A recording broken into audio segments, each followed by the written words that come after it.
Assalamualaikum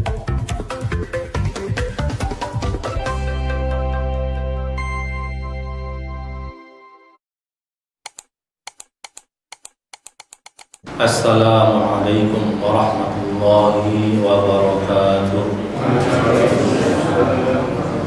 Bismillahirrahmanirrahim. Alhamdulillahi rabbil alamin.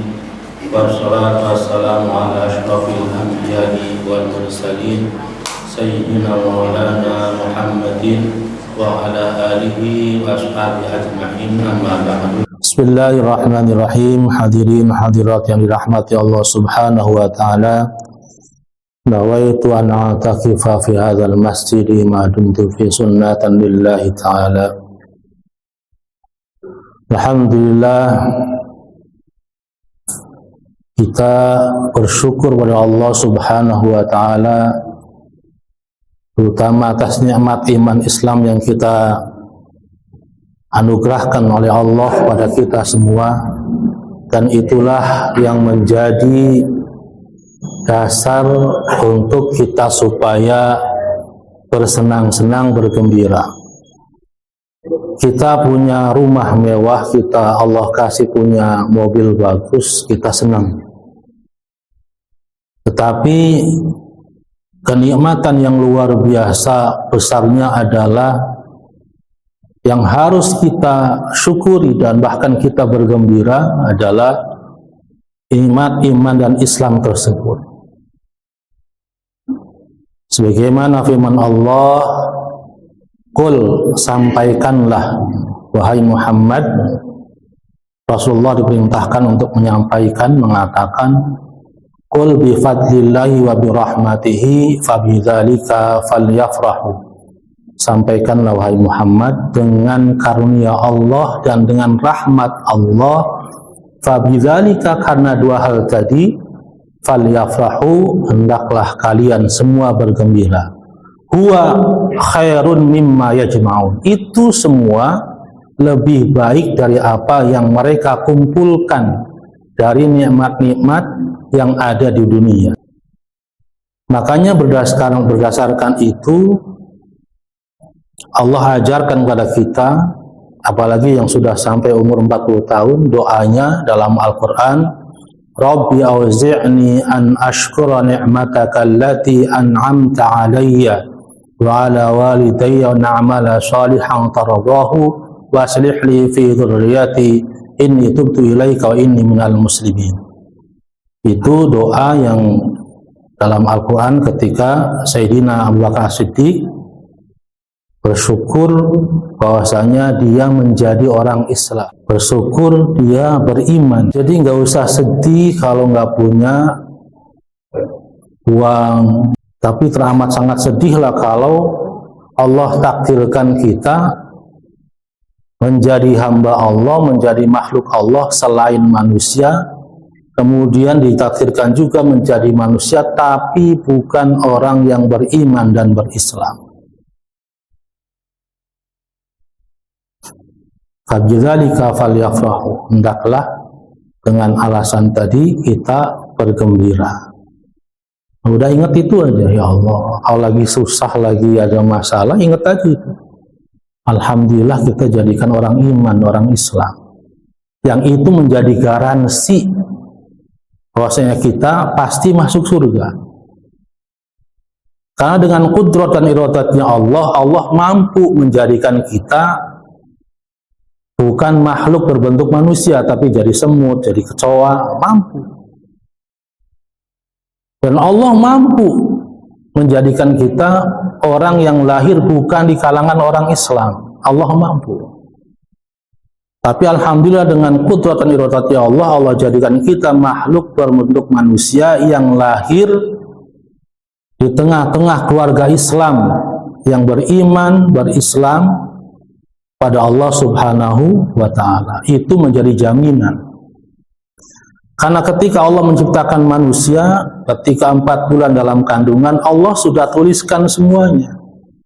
Takdirnya bagaimana, ininya bagaimana. Ketika lahir kita Islam, udah yakin saja, udah pasti masuk surga. Karena sudah takdirkan seperti itu. Adapun nanti masuk surganya bagaimana, Itu tergantung amal ibadah kita. Ada yang diantaranya yadkhulunal jannata bighairi hisab, ada yang masuk surga tanpa hisab. Bukan berarti orang-orang yang masuk surga tanpa hisab nggak punya salah, ada salahnya.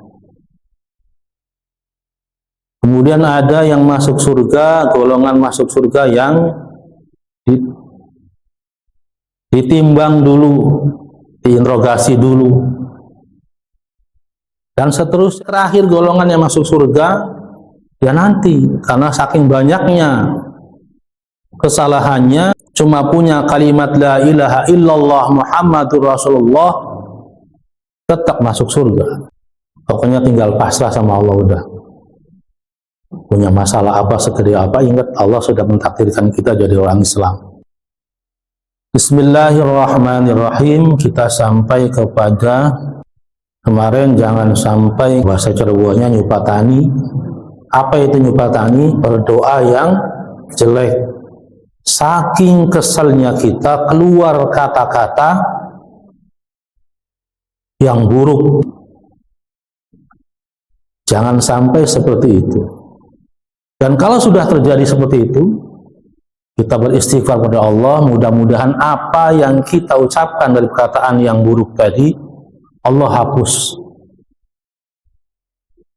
Selanjutnya adalah wa iyyaka an tu'dhiya musliman aw tasubbuhu bighairi haqqin, dan janganlah kalian sampai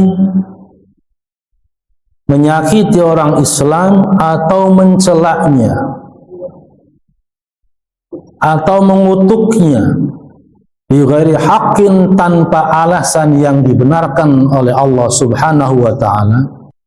Wa qala alaihi salatu wassalam, Rasulullah sallallahu alaihi wasallam bersabda, man adza musliman faqad adzani wa man adzani faqad adzallaha. Siapa yang menyakiti orang Islam, faqad adzani, maka sungguhnya dia telah menyakiti saya, kata sabda Rasulullah SAW. Wa man adzani, barang siapa yang menyakiti saya, faqad adzallah, maka sungguhnya dia telah menyakiti Allah. Hadisnya sampai Rasulullah bersabda seperti itu. Siapa yang menyakiti orang Islam, maka dia telah menyakiti Rasulullah. Dan barang siapa yang menyakiti Rasulullah, maka dia telah menyakiti Allah Subhanahu wa ta'ala. Dengan alasan apapun kita tidak boleh menyakiti orang Islam, menghinanya, ataupun apapun juga. Wa qala alaihi salam, kemudian Rasulullah bersabda lagi, sibabul mu'mini fusuqun wa qitaluhu kufrun. Menghina, mencela orang mukmin itu adalah sebuah perbuatan fasik. Fasik itu apa? Kelasnya sama dengan munafik. Perbuatan fasik. Wa qitaluhu kufrun, dan membunuh orang mukmin itu adalah masuk terkategori orang kafir.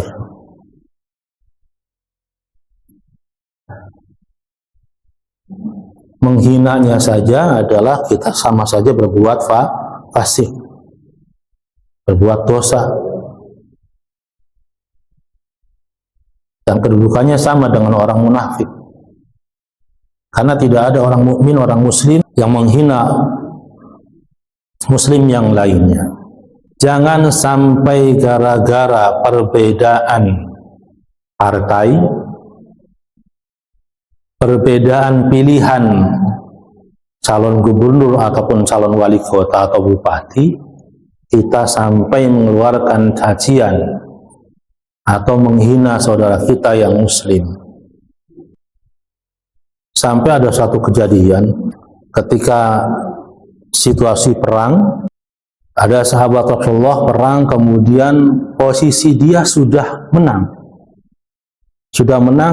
orang kafirnya sudah jatuh, karena saking takutnya mati, seorang kafir tadi mengucapkan kalimat la ilaha illallah Muhammadur Rasulullah. Tetapi si muslim tadi, sahabat Rasul tadi, tetap menebas. Rasulullah tahu, langsung dipanggil. Kenapa kamu lakukan itu?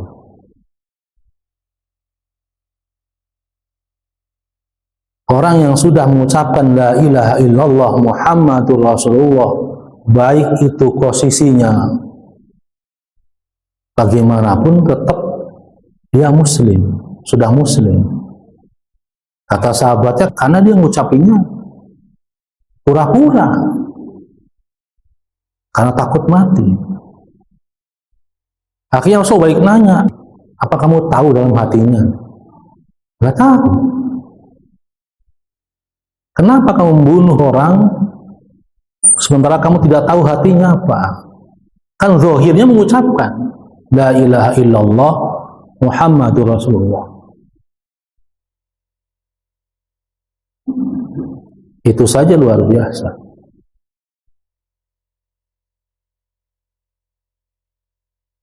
Maka jangan sampai gara-gara nanti perbedaan pilihan gubernur, wali kota atau bupati, kita saling hina. Apalagi hanya berbeda mazhab,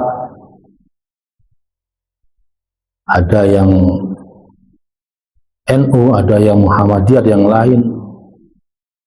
Silahkan yang lain mengatakan itu, jangan sampai kita yang keluar ucapan dari mulut kita. Wa iyyaka an tul'ina musliman aw bahimatan aw khadiman aw syakhsan bi'ainihi wa in kana kafiran illa an tahaqqaqta annahu mata 'alal kufri. Wa iyyaka, janganlah kalian sampai melaknat. Apa sih laknat itu? Orang yang dilaknat adalah maqrudun min rahmatillah, ditolak untuk mendapatkan rahmat Allah Subhanahu wa taala. Seperti iblis, ila yaumil qiyamah tidak akan pernah mendapatkan rahmat dari Allah. Maka ini sudah ucapan yang paling buruk adalah melaknat, mengutuk. Jangan sampai kalian melaknat seorang muslim au bahimatan, ataupun binatang ternak. Orang muslim nggak boleh dilaknat, binatang ternak nggak boleh kita laknat. Punya ayam, badeg, keluar kata-kata kasar. Kita punya kambing, angon kambingnya larinya ke sana terus ke kebun orang. Saking kesalnya keluar kata-kata kutukan. Maka ini tidak diperbolehkan. Au khadiman, atau pembantu. Jangan sampai kita melaknat pembantu. Au syakhsan, atau seseorang bi'ainihi, di hadapan matanya kita melaknat mereka. Sampai wa in kana kafiran, walaupun orang itu kafir. Sampai walaupun orang itu kafir, kita tidak boleh melaknatnya, mengutuknya, kasar kepadanya, walaupun itu orang kafir. Kalau masih hidup, kita tidak tahu kapan dia dapat hidayah dari Allah Subhanahu wa ta'ala. Sayyidina Umar bin Khattab sebelum masuk Islam luar biasa jahatnya, luar biasa sadisnya, galaknya luar biasa. Dan kalau nongkrong dengan teman-temannya, Sayyidina Umar bin Khattab, ada perempuan lagi hamil lewat, tebak-tebakan, taruhan, itu yang dikandung perempuan laki-laki. Laki-laki, perempuan laki-laki. Nggak percaya dipanggil perempuannya di black rootnya. Itu sadis Umar bin Khattab ketika belum Islam. Di black rootnya lihat, saya yang menang. Sampai ketika beliau punya anak perempuan, kurang lebih sekitar balita, makanya beliau ketika sholat salam menghadap nengok kanan itu tersenyum, tapi ketika nengok kiri nangis luar biasa. Tersenyum, ketika nengok kanan karena tersenyum, karena pernah beliau ketika zaman kafirnya bikin patung Hubal atau Manat dari kurma, disusu, disembah sama Umar bin Khattab, dikelilingi muter, dimintain doa, lapar dimakan Tuhan. Maka ketika nengok kanan senyum, dia ingat waktu masih kafirnya pernah buat Tuhan dari kurma, lapar dimakan Tuhan. Ketika nengok kiri, dia ingat ketika masih kafir dia punya anak perempuan, usia balita, malam-malam diajak si anak perempuan itu. Nama anak perempuan nggak tahu diajak abahnya kemana. Kemudian dia menggali lubang di tengah padang pasir, digali lubangnya, gamisnya, bajunya kotor, dilapin sama anaknya. Abah kotor ya bajunya, bah. Siapa yang nggak nangis, Bu?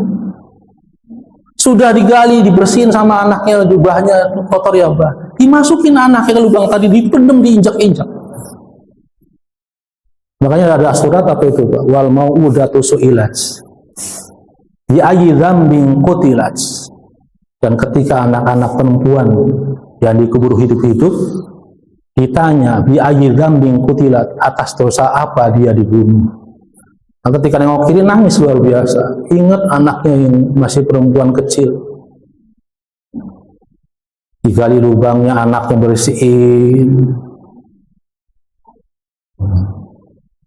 Nah ini kita nggak boleh melaknat walaupun orang itu kafir. Sampai orang kafir tersebut kita nggak boleh laknat kalau dia masih hidup. Kalau bisa kita doakan mudah-mudahan mendapatkan hidayah. Illa an tahaqqaqta annahu mata 'alal kafir. Kecuali sudah pasti orang kafir tersebut memang matinya kafir. Seperti kafir Aun, seperti Fir'aun.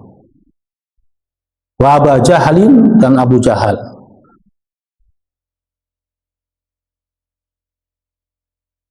Aw alimta anna rahmatallahi la tanaluhu fi halin ka iblis. Dan kamu mengetahui bahwasanya rahmat Allah itu tidak pernah bakal digapai oleh orang tersebut seperti iblis. Sampai kapanpun iblis tidak akan pernah mendapatkan rahmat Allah. Rahmat Allah itu apa? Di antaranya adalah iman dan Islam. Jadi nggak boleh sampai kita melaknat. Ada orang kafir, karena orang tersebut masih hidup, kemudian kita nggak tahu kapan Allah dia kasih hidayah sehingga dia masuk Islam. Jangan sampai, jadi mengutuk itu apa sih?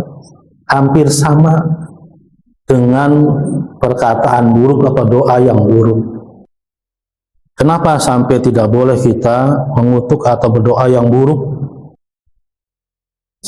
Karena ketika kutukan itu sudah keluar dari mulut kita, kata-kata yang buruk sudah keluar dari mulut kita itu naik ke atas langit. Sementara langit hanya bisa menerima hal-hal yang baik saja. Pintu-pintu langit tertutup. Balik lagi tuh kata-kata kasar tadi, kata-kata buruk, kutukan tadi balik lagi ke bumi.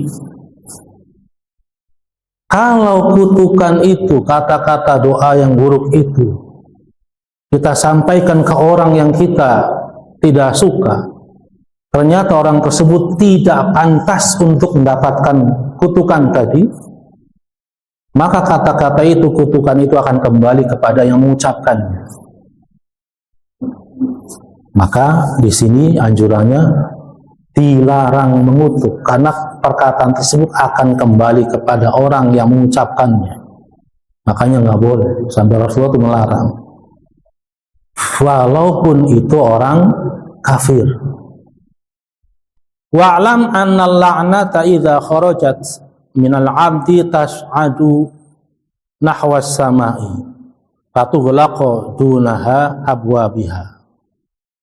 Thumma tanazala ilal ardi fatughlaqu dunaha. Thumma taju ilal mal'uni fa in wajadat fiha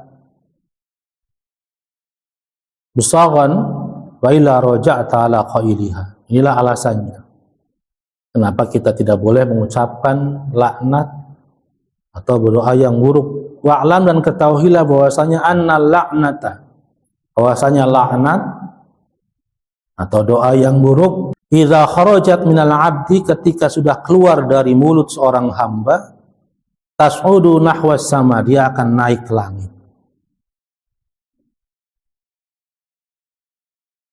Fatughlaqu dunaha abwabiha, maka pintu-pintu langit tertutup.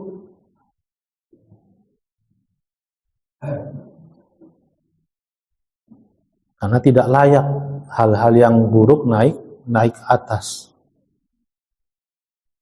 Tsumma tanazala ilal ardi, kemudian balik lagi ke bumi. Fatughlaqu dunaha, kemudian di bumi pintu-pintunya tertutup juga. Tsumma taju ilal mal'un, kemudian mendatangi laknat tadi kepada orang yang dikutuk. Fa in wajadat fiha musaghan, kalau ternyata yang dikutuk itu memang pantas mendapatkan itu, maka jadi kutukannya jadi. Wa illa, kalau ternyata memang tidak pantas orang tersebut mendapatkan hal yang buruk, rojaat ala qailiha, akan kembali, rojaat kembali laknat tadi ala qailiha kepada orang yang mengucapkannya. Na'udzubillah min dzalik. Ada ungkapan al-kalamu nisfud du'a, ucapan itu setengah dari doa. Untungnya ucapan tersebut ketika kita ucapkan tidak mengadahkan tangan. Kalau sambil mengadahkan tangan luar biasa. Dalam surah hadis, Allah itu malu ketika ada hambanya mengadakan tangan berdoa pada Allah, malu untuk tidak memberinya atau memberikannya dia tangan hamba, pasti akan dikabulkan.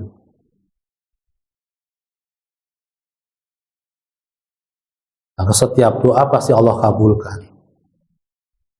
Apalagi doa-doa yang baik.